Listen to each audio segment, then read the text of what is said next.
Welcome to evening 2 of fixing this chunk gun. Today I had some progress. The trigger issue that I identified yesterday, of that being really weak, was temporarily remedied by let me get this in frame here. Get a pointer. So this mainspring was how do I say this? So I think I mentioned earlier, I added this bend to this, but I just in my pace I hurried and I didn't pay attention to what that changed with the angle, because the lock still functioned. But what I found is that it was still functioning, but there was no real pressure there that that spring was exerting on the trigger. So what I did today was just a test before I get more drastic, and I haven't tested this in the rifle yet, but I added a small shim. I think it's an 1/8 of an inch shim on the contact surface of the set trigger that goes anyway, the shim goes in between the set trigger and the face of that, or the, what do we call that?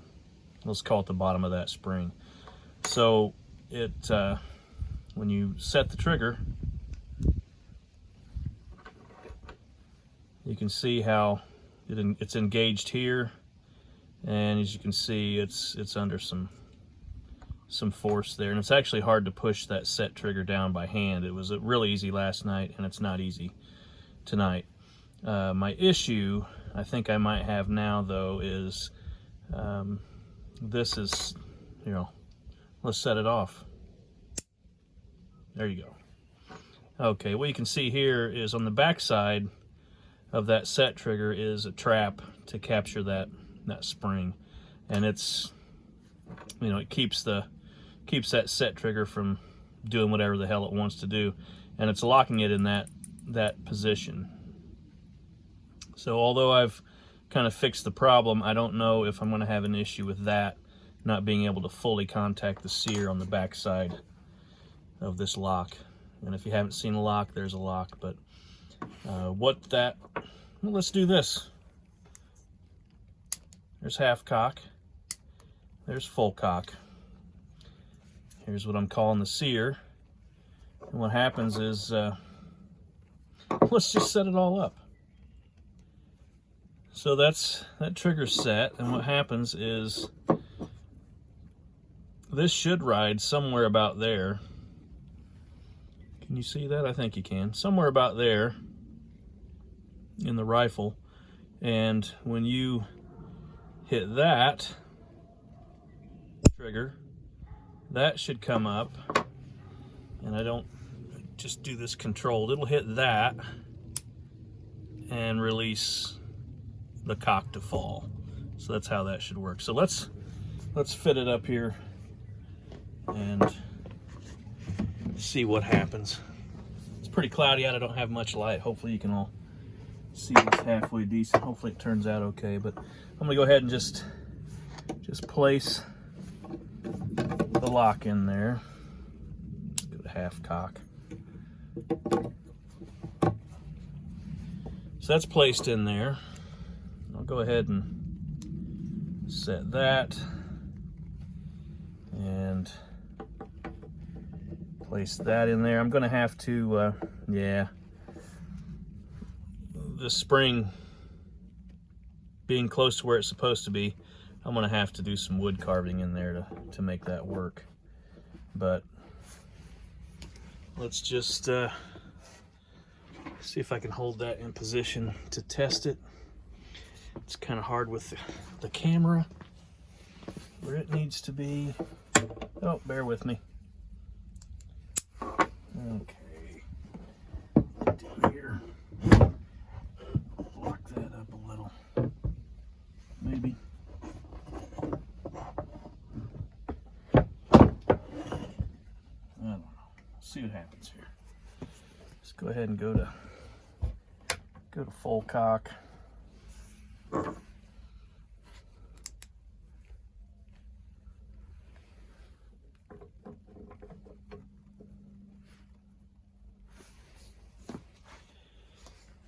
Let's see what happens. Like I said before, this needs to go up in there a little bit more. Don't know how the engagement will be, but we'll see what happens here. I think that's going to work. Full cock. We'll set that trigger. Get it close in position. Try to get my hands out of the way so you can see this. I think it's going to work. And you just touch that. Yep, I think that's going to work. So I've got some wood carving to do, and we'll go from there.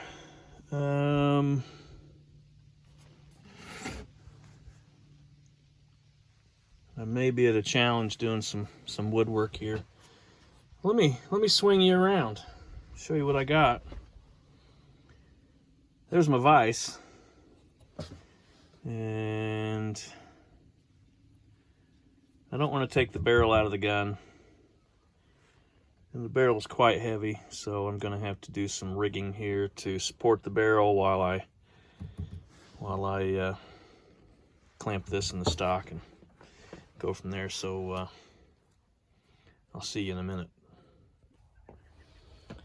Okay, this is a little bit of a challenge here.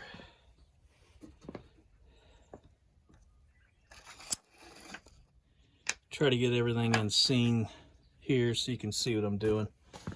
I got a little bit of carbon black and a little bit of linseed oil. I'm afraid you're not going to be able to see very well what goes on in here while I'm carving. With my current camera technology, the iPhone and the janky camera stand that I haven't replaced. So a little bit of carbon and a little bit of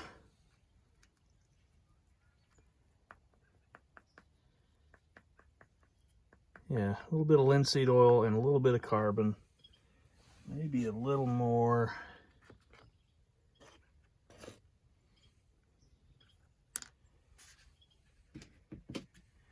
This is very finely ground. It doesn't take a whole lot.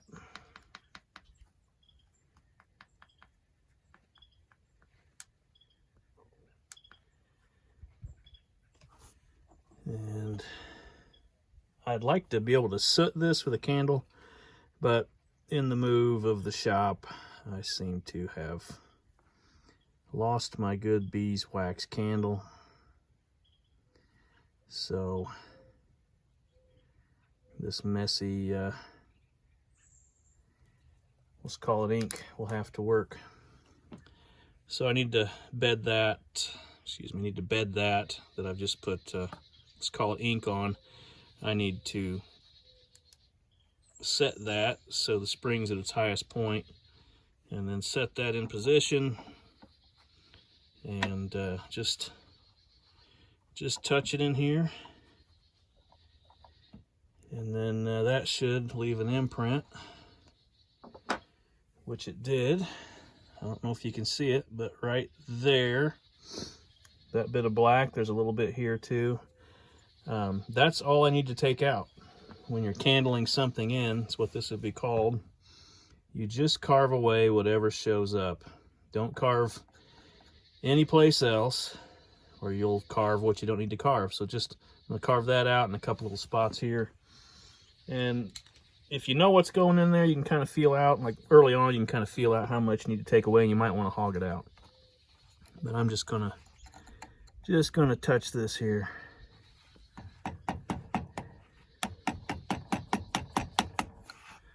You see that's gone.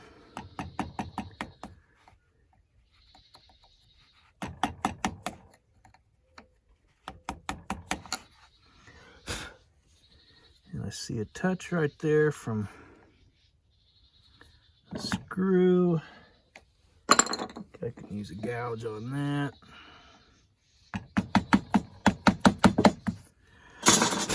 And that's as I knock shit all around on my workbench. You want to clear all those extra goobers out, because it can stop your part from fully seating.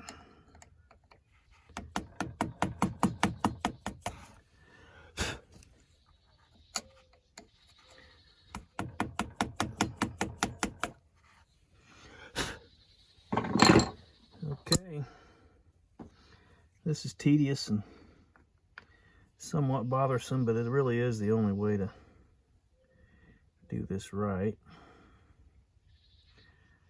So, like I said, I've got a shim that seems to be pretty well captured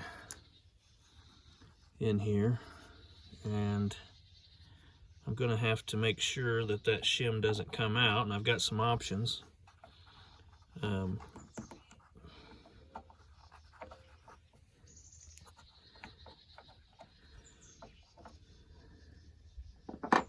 There, you see, we took off that high point. You can see a big old patch right through there, and I'll take that out. But anyway, back to what I was just saying. I don't want that shim to fall out. It seems to be, I've cycled it, I don't know, 50 or 60 times now. It seems to be pretty happy where it is, but my luck, if I don't do something to capture it, I'd be on the firing line and it would fail. So I need to, I got a couple options. I thought about a short section of dowel. There's a bit of a spot in that lock that, you know, it's being captured by the spring, and also a little depression in the lock plate. Excuse me, the trigger plate. Seems to be happy. I might see if a short section of dowel, 1/8" steel dowel, might be happy in there, or worst case, these trigger parts are hardened, so I don't want to. I could build up weld to replace that shim, which is kind of what I'm thinking about.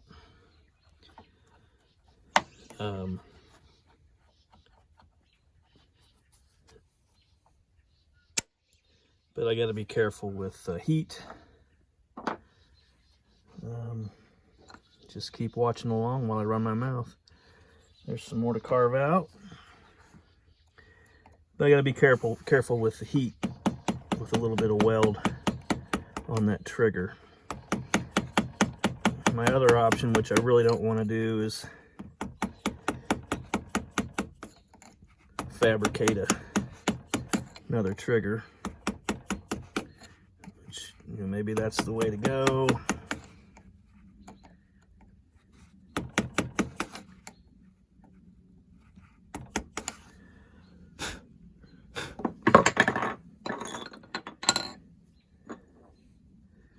So you want to be a gun builder.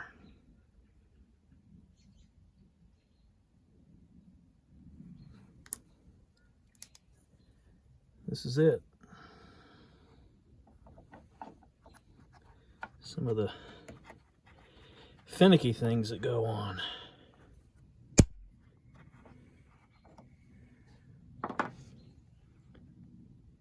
Okay.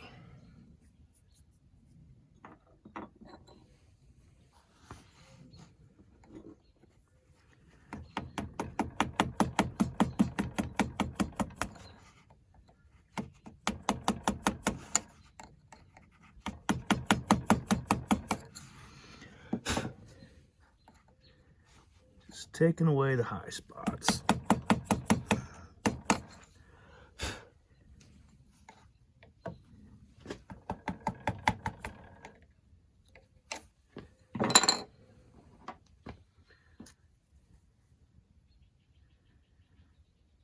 You don't always have to put a new coat on here. You just want to smear it around and make sure you got even coverage. because some of that, as you can see, is lost in the wood itself.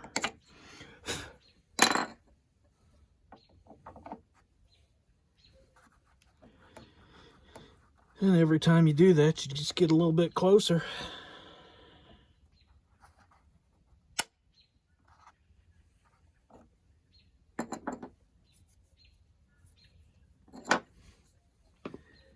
I may shut my mouth and just do this, and I'll speed it up later.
Okay, I think that's probably going to be the one.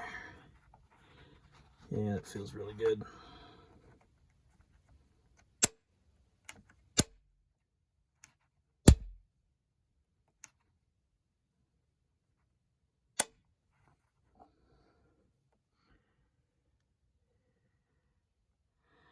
All right, I'll call that good. Let's I don't have a rag. I think I'll be okay. Try not to get it on me. All right, now I can make some room and see if I can get this lock put on and put the hang screws in. Go from there. I'll reposition. Okay, I apologize for the almost complete lack of light. There, that helped. Okay, I got the trigger in there. If you can see that. I'm going to set that to cock that. And then bring this to half cock to fit it around the drum.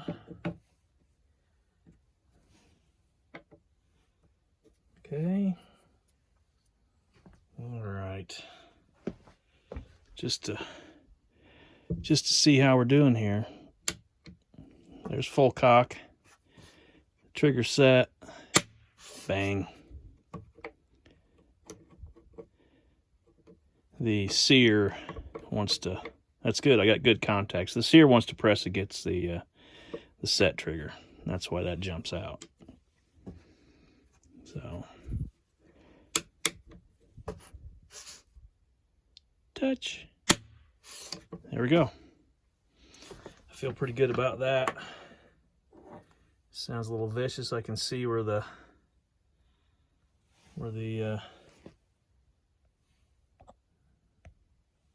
yeah, hard to light. I might have to shut this down. But anyway, I'll go ahead and put this together, because by the time I lose all my light, yeah, I'm going to lose all my light. So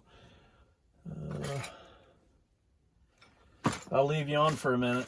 I'll see what happens. Maybe I can adjust that lighting post-production. I keep all my parts in a bag so I don't lose them. There's my lock screws. Set that aside because it's gooey. Those are pretty equal. So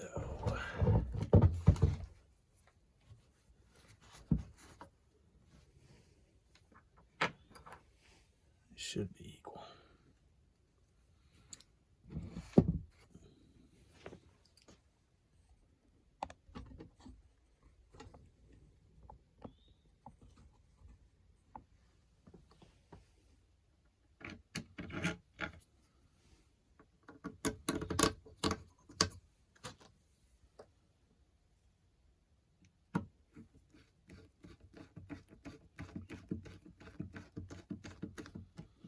Screws are a fun thing.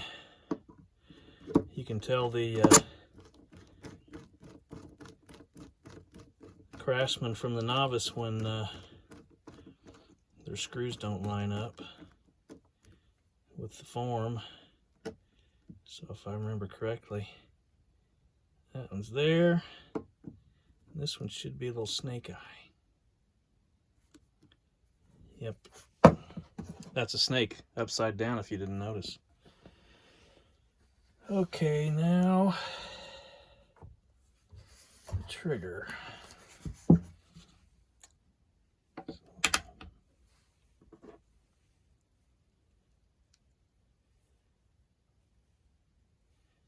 That trigger needs to always ride under the lock.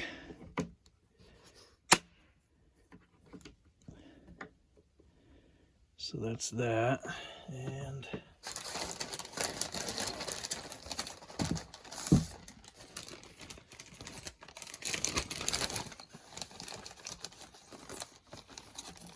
got a short and a long.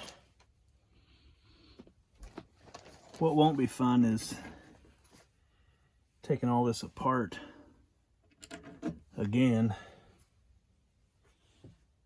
to I want to oil all these giblets and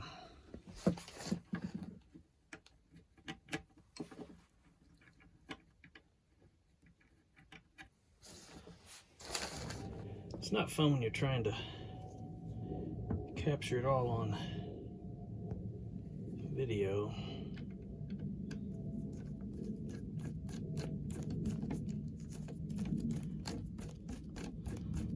Come on.